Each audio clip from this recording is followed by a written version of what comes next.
Let me tell you a truth that might sting at first, but ultimately sets you free. The more you chase someone, the less they value being caught. It's uncomfortable to hear because it challenges the very instinct we reach for when we feel afraid of losing someone.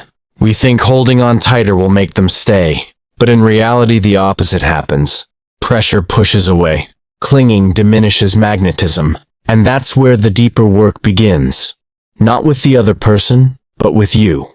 You see, when you're constantly reaching out, overthinking your every move, checking if they've seen your text, or wondering why they haven't responded, you're not living in love. You're living in fear. Fear of being abandoned. Fear of being rejected. Fear of not being enough. That fear, even if hidden behind a polished exterior, is not invisible. It shows up in the tone of your messages, in the speed of your replies, in the micro expressions on your face. People feel energy long before they analyze words.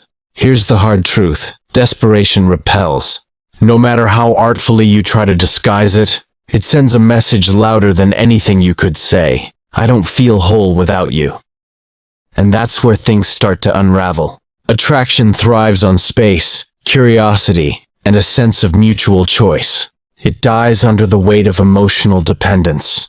People are naturally drawn to confidence, not the loud, performative kind, but the quiet, grounded confidence that comes from knowing your worth, with or without someone else validating it. This is why letting go works. It's not a tactic, it's a shift. It's the decision to stop chasing crumbs and start embodying your power.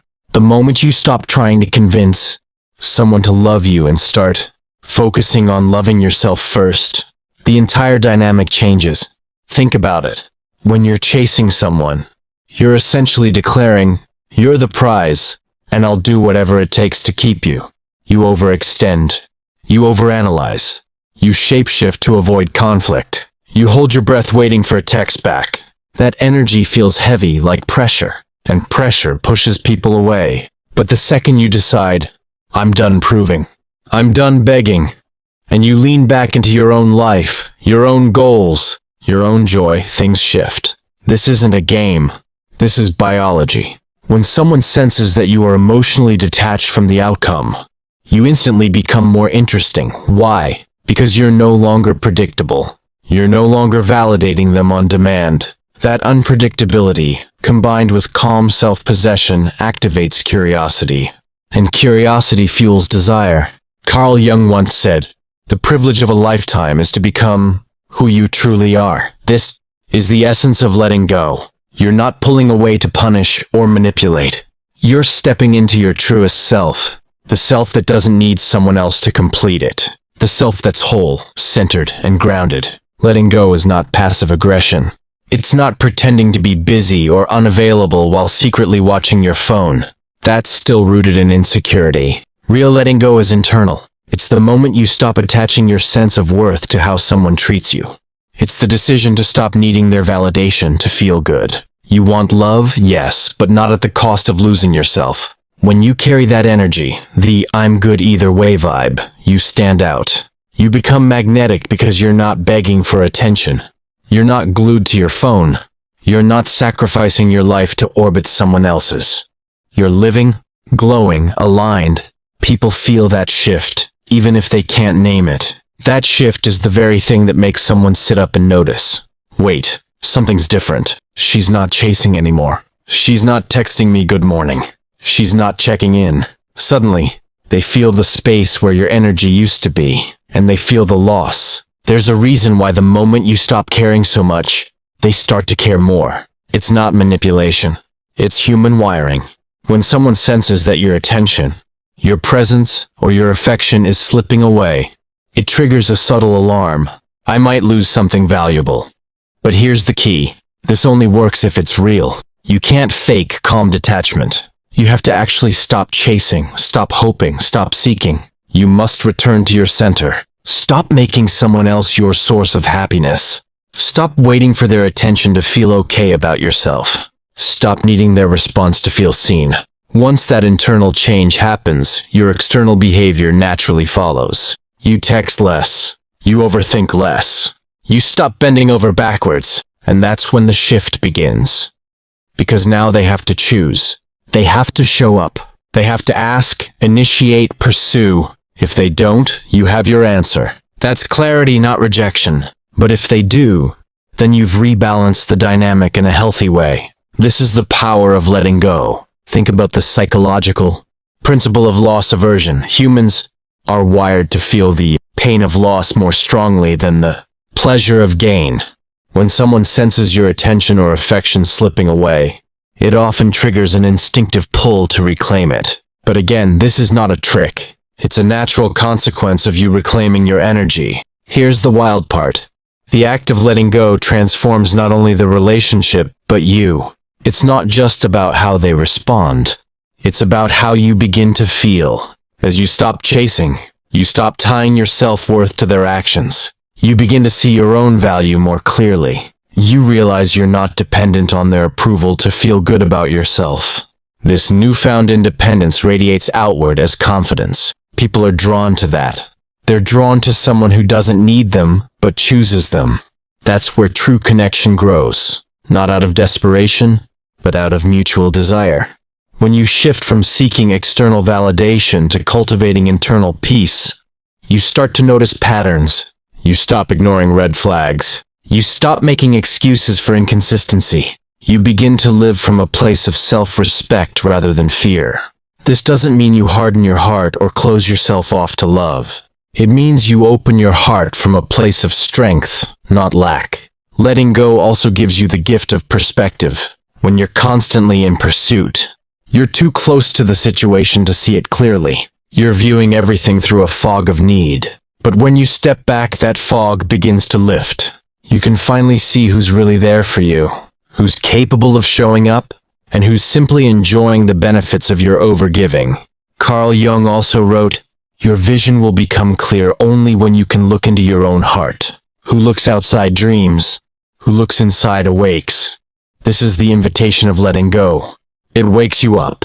It pulls your focus back from the endless guessing game of, what do they think? How do they feel? And brings it home to, what do I feel? What do I need? What do I want? In that space of self-awareness, you become powerful. Not in a domineering way, but in the most grounded way possible. You stop chasing because you know your worth. You stop overgiving because you respect your own energy. You stop waiting because you trust your own timing. This shift is magnetic, not because it tricks anyone into wanting you, but because it reveals the real you. The you who is alive, vibrant, and self-contained. And that's the person people are naturally drawn to. So letting go isn't weakness, it's strength. It's the strength to release what isn't choosing you. It's the courage to trust that the right person won't need convincing. It's the wisdom to know that your worth isn't up for negotiation. The privilege of a lifetime, as Jung said, is to become who you truly are. That begins the moment you stop chasing and start turning inward. When you begin shifting your energy back toward yourself, something remarkable happens. You stop orbiting someone else's life and begin living fully inside your own. Your mornings become calmer. Your thoughts grow quieter. You're no longer waking up with your first thought fixed on whether they texted you overnight. Instead, your first thought is, what do I want for my day? That simple reframe reshapes everything. This is the quiet revolution of letting go. It's not dramatic. It's not a slammed door or a social media announcement. It's subtle. It's internal. And because it's internal, it's powerful. It grows roots in your life. At first, it may feel strange. You're used to filling every empty space with their name, their updates, their attention. You may feel a pull to reach for your phone, to send a message, to explain yourself. But if you breathe through that moment, you begin to feel your own power returning. You begin to feel the space as freedom, not as punishment. It's in that space that your self-respect takes shape. You remember what you love outside of them, your hobbies, your friendships, your ambitions. You start nourishing your own body, tending to your own soul. You create a life that feels rich and alive, regardless of whether they're in it or not. That is attractive because it's authentic. People can sense when you're living from fullness instead of emptiness. They can feel the difference between someone trying to impress them and someone simply existing in their own light. The first drains, the second draws. Carl Jung once said, "Until you make the unconscious conscious, it will direct your life and you will call it fate." This is what happens in relationships. When we don't pause, we stay on autopilot, chasing, overgiving, and confusing anxiety with passion. But once you shine a light on that pattern, once you become conscious, you can make a new choice. You can choose self-respect over desperation, alignment over fear. In practice, this might look like slowly adjusting your habits. If you're always the one initiating contact, you pull back and give the other person room to step forward. If you're constantly rearranging your schedule for them, you begin to honor your own time. If you're continuously explaining yourself or justifying why you're good enough, you stop and simply allow your presence to speak for itself. This is not silence meant to punish. It's space meant to clarify. It reveals the truth without words. If they value you, they'll reach out. If they don't, you've learned something essential. And here's the deeper truth. Letting go doesn't just alter how they see you. It alters how you see yourself. It breaks the spell of believing you're powerless. It reminds you that you have agency, choices, and worth. It invites you to reclaim your dignity and to remember that healthy relationships are reciprocal. Think about any great connection you've witnessed. Two people in genuine partnership. What you'll notice isn't one person chasing and the other retreating. It's a dance. It's give and take, push and pull, approach and respond. That rhythm creates desire. That rhythm creates longevity. When you're always chasing, you interrupt that rhythm. You erase mystery. You eliminate the space that desire needs to breathe. It's like overwatering a plant. More water doesn't mean more growth. It means rot. Relationships, like plants, need balance, light and dark, water and dryness, closeness and space. One of Jung's most evocative ideas was that opposites need each other for wholeness. He wrote, "No tree, it is said, can grow to heaven unless its roots reach down to hell." The point isn't about hell literally. It's about depth. Without contrast, without exploring the uncomfortable spaces, you don't reach your full height. In love, without space, there's no longing. Without longing, there's no spark. Without the spark, connection fades into routine. When you allow yourself to step back, you reintroduce contrast. You give the other person something to reach toward. You give them a chance to feel the difference between your presence and your absence. You let them experience for a moment what it would be like if you weren't constantly there. That's not cruelty. That's honesty. And in that honesty, you gain the clearest view of all, how much they're truly willing to invest. This is where many people discover the truth. Sometimes they step up, sometimes they fade away. Either way, you win, because you're no longer holding on to an illusion. This internal shift also impacts your energy in ways you might not expect. When you're anxious or desperate, your nervous system is activated. Your body is in a low-level fight-or-flight state. That energy is palpable. People may not consciously understand it, but they feel it. It reads as pressure. It reads as tension. When you let go, you drop out of that state. Your nervous system calms. Your presence softens. You speak more slowly. You listen more deeply. You stop seeking approval in every glance, every text, every pause. And in that calmness, you become magnetic. Imagine walking into a room. On one side is someone who's constantly scanning for validation, nervous, adjusting themselves every few seconds. On the other side is someone grounded, serene, at ease in their own body.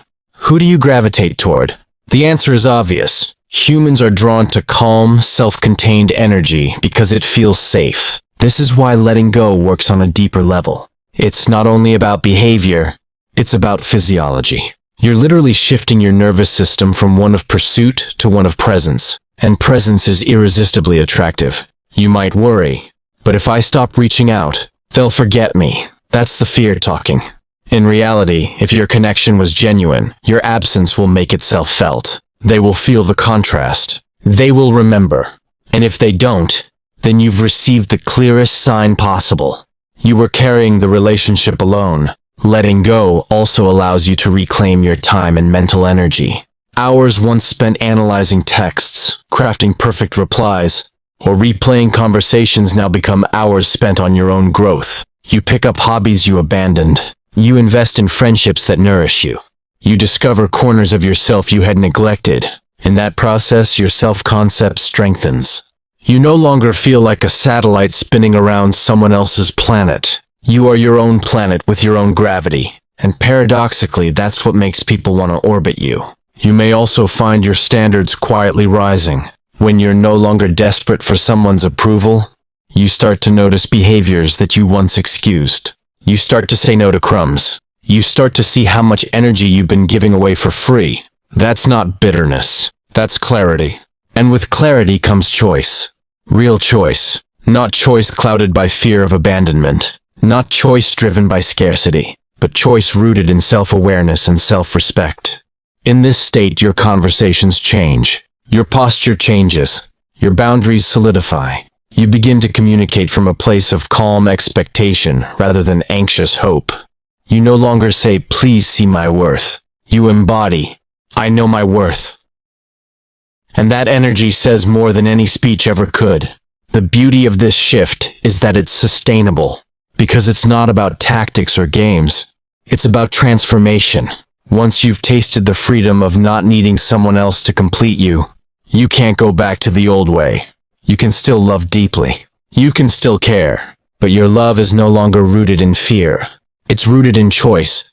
This is the soil in which healthy relationships grow. It's the soil in which respect, desire, and intimacy thrive.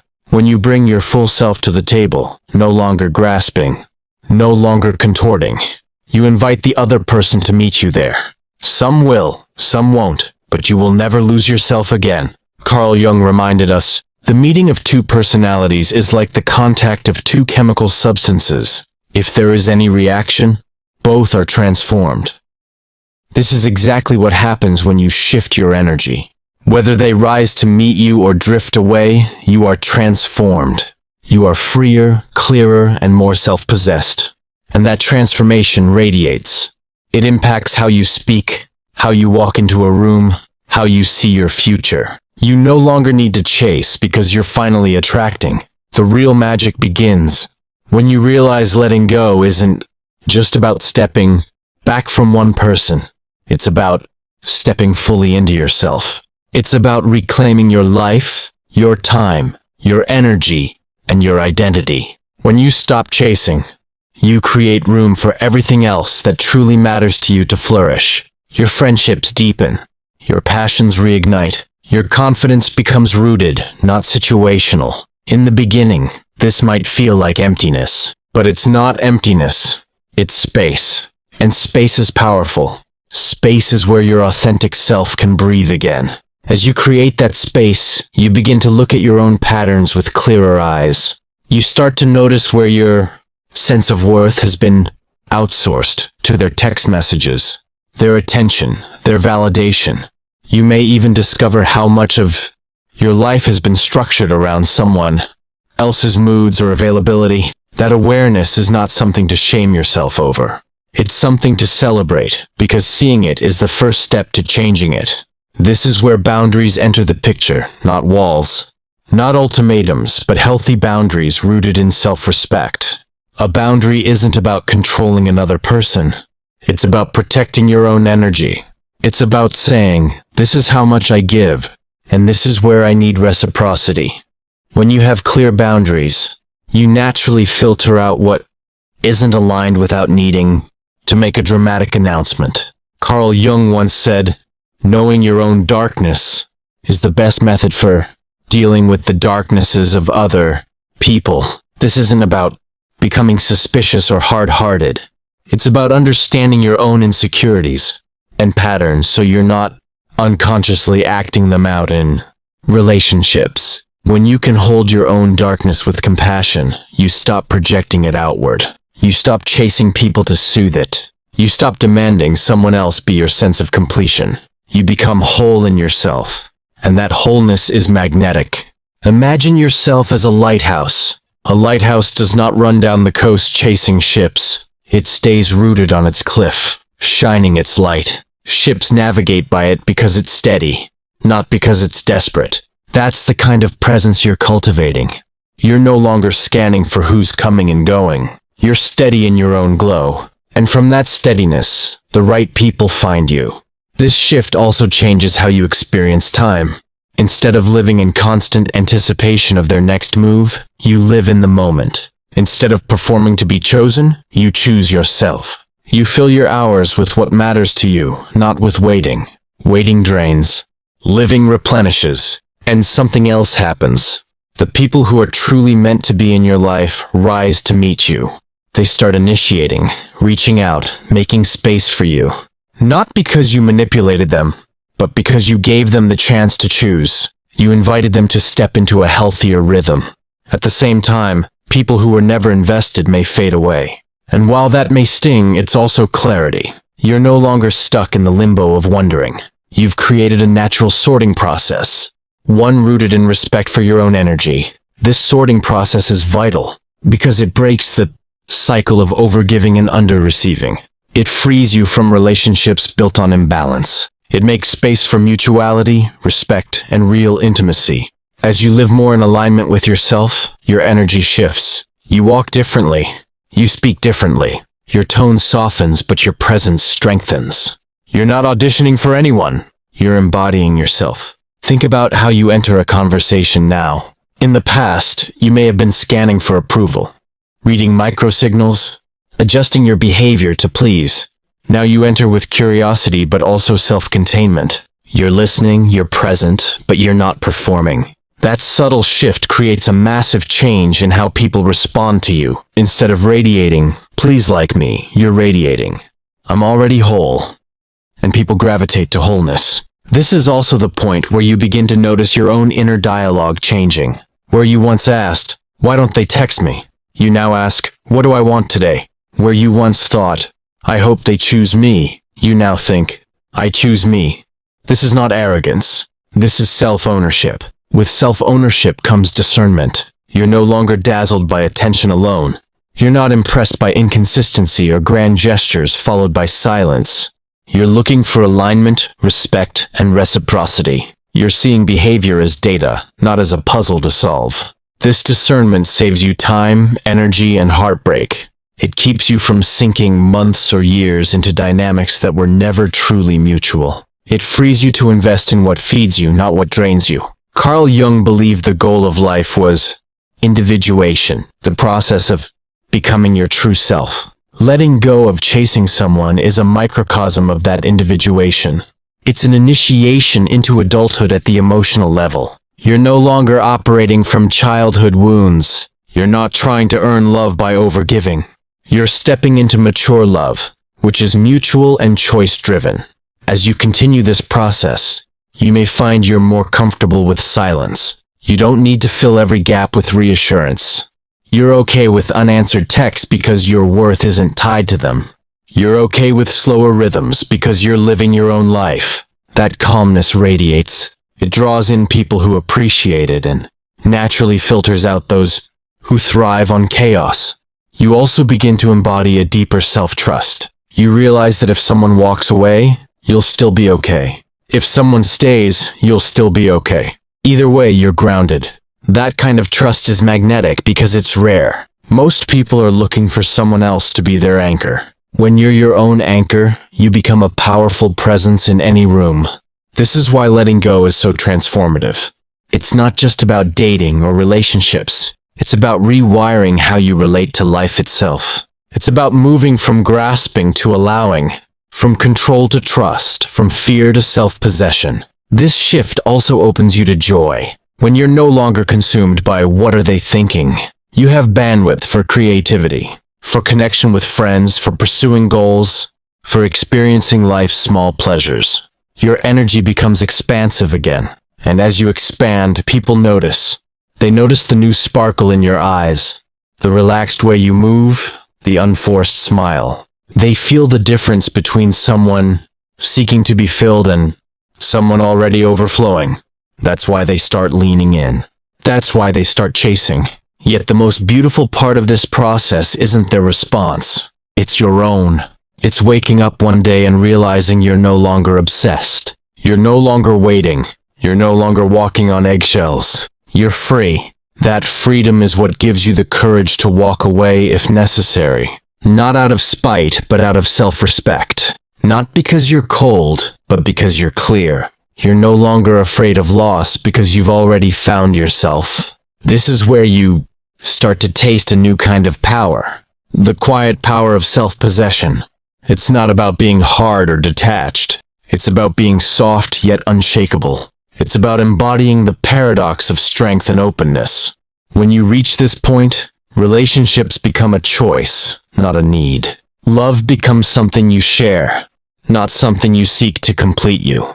And that's the most attractive state of all because it's authentic. Jung wrote, "The most terrifying thing is to accept oneself completely." This is exactly what you're doing. You're accepting yourself completely. Your flaws, your fears, your desires. You're no longer chasing because you're no longer running from yourself. As you move through this transformation, you'll discover that your relationships naturally evolve. Some deepen, some fade, but all clarify. You're no longer confused because you're no longer desperate. And in that clarity, you begin to create a new kind of love. One rooted in mutual respect, curiosity, and freedom. A love where both people feel safe enough to reach for each other, not out of fear but out of genuine desire. A love that grows not from pressure but from space. This is the life you're building. A life where your worth is not on the bargaining table, where your energy is cherished, and where you no longer have to lose yourself to keep someone else. By the time you arrive at this stage, you've already shifted something fundamental inside you. The frantic energy that once kept you locked in patterns of chasing has calmed. Your inner world feels steadier. There's more room to breathe, more room to see. Letting go of someone you wanted can feel like a loss, but it's also a birth. A birth of a more grounded, self-possessed version of you. The version who no longer negotiates their worth. The version who's learned to stay rooted even when things are uncertain. At this point, you're not just acting confident. You're actually confident. You've experienced firsthand that your world does not collapse if someone walks away. You've discovered the quiet joy of living for yourself. That confidence is no longer situational. It's embodied. Because of this, your relationships now feel different. Instead of being driven by urgency, they're paced by curiosity. Instead of being fueled by insecurity, they're nourished by authenticity. You're no longer auditioning for love. You're collaborating with it. This new posture is also kinder. When you stop chasing, you stop manipulating. You stop performing. You stop expecting someone else to fix your feelings. This frees both you and the other person. They're no longer under pressure to be your everything, and you're no longer tethered to their reactions. This allows for a purer form of connection, one built on mutual respect rather than need. If they rise to meet you, it's because they genuinely want to be there, not because you've cornered them with effort. If they don't rise, you can release them with grace. Either way, you remain whole. You may notice that people's responses to you shift dramatically. Those who once took your presence for granted suddenly lean in. Those who were lukewarm either step up or fade out. This is not magic. It's cause and effect. Your energy has changed, so the dynamic changes. This stage of the journey is also where you start to consciously design your life. Instead of living reactively, waiting for messages, waiting for approval, you begin to move proactively. You fill your schedule with pursuits that light you up. You invest in friendships and communities that support you. You start imagining futures not contingent on any one person. The more you invest in your life, the more vibrant you become. And vibrancy is irresistible. It's not a tactic. It's a state of being. People are naturally drawn to those who are alive to their own existence. Carl Jung once observed, "Your visions will become clear only when you can look into your own heart. Who looks outside dreams. Who looks inside awakes." This is the heart of letting go. Awakening. You stop looking outward for your worth and start looking inward for your truth. You stop dreaming someone else's dream and start living your own. Looking inward also allows you to heal deeper patterns. You may discover the origin of your chasing energy. Perhaps an old wound, a childhood experience, a belief that love must be earned. When you see it clearly, You can hold it with compassion. You can remind yourself that you are no longer that child, no longer that frightened version of yourself. You can choose differently now. This is what truly ends the cycle. Not willpower, not games, not manipulation, awareness, self-compassion, choice. From here, you become the kind of person who naturally attracts healthy partners. Not because you're playing hard to get, but because your whole energy says, I am whole, I am safe, I am clear. Healthy people recognize and resonate with that. Unhealthy people drift away because they're not getting the endless supply they're used to. Either way, your field becomes cleaner. As you live in this new space, you'll also notice an increased ability to give, but in a way that's clean. When you're not giving to get, you're free to give from overflow. Your care becomes a gift, not a bargaining chip. Your love becomes an expression, not an investment waiting for a return. This is the highest form of love because it's chosen. It's a love that enhances your freedom rather than erodes it. It's a love rooted in two whole people meeting, rather than two halves seeking completion. Even when you do choose to invest deeply in someone, you'll never lose yourself again. You've built an inner anchor. You've learned that your value is intrinsic. You've learned that your life is yours. That knowledge is not something anyone can take from you. The paradox is that from this space of self-possession, you're actually able to be more vulnerable. You're not guarded because you're not desperate. You're open because you're secure. This is the sweet spot where intimacy flourishes. Open heart, firm boundaries. This new state of being also shifts how you see the future. Instead of pinning your hopes on one scenario, you begin to see life as abundant. You trust that opportunities will come. You trust that love will find you. You trust yourself to navigate whatever arises. That trust is magnetic because it signals freedom rather than fear. And as you live from this place, you may notice how your definition of attraction changes. You're no longer drawn to inconsistency or drama. You're drawn to steadiness, honesty, and mutual respect. This is a sign of your growth. It means you're no longer addicted to the highs and lows of unhealthy patterns. You're ready for the deep, steady current of a mature connection. Letting go of chasing someone is thus not a loss, but an initiation. It's a passage into a new kind of power. A power that doesn't demand or grasp, but simply is. Carl Jung wrote, "The privilege of a lifetime is to become who you truly are." This is what you've been doing all along. Becoming who you truly are. Shedding the layers of performance, desperation, and fear. Returning to your own center, living from your own core. From this place, you don't just attract love. You attract everything aligned with your authentic self. Opportunities, friendships, creativity, health, all begin to flow more naturally. Because you're no longer blocking them with fear and scarcity. And most of all, you attract peace. The peace of knowing you are enough. The peace of no longer needing to chase what's not meant for you. The peace of standing still and letting life meet you where you are. This doesn't mean you'll never feel longing again. You will, you're human, but your longing will no longer terrify you. It will no longer hijack your life. You'll be able to hold it with patience, knowing that your worth is not at stake. You'll also find that when someone truly aligned enters your life, you'll recognize them. Not because of some dramatic spark, but because of a deep, calm recognition. You'll feel safe and excited at the same time. You'll be able to give without fear and receive without guilt. This is the gift of the journey. By letting go of chasing someone, you've actually found the deepest connection of all, the one with yourself. So if you're in that space right now, heart pounding, fingers itching to reach out, wondering if they'll forget you, take a breath. Remember what you're building. Remember that the point isn't to get them back. The point is to get yourself back. When you live from that truth, everything changes.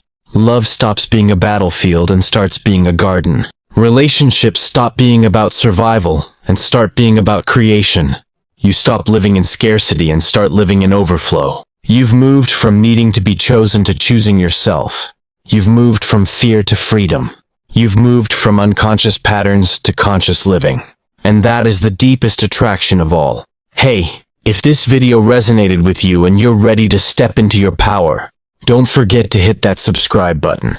Tap the bell icon so you never miss a new upload. Every week we dive deeper into self-growth, mindset shifts, and powerful relationship insights designed to help you live your best life.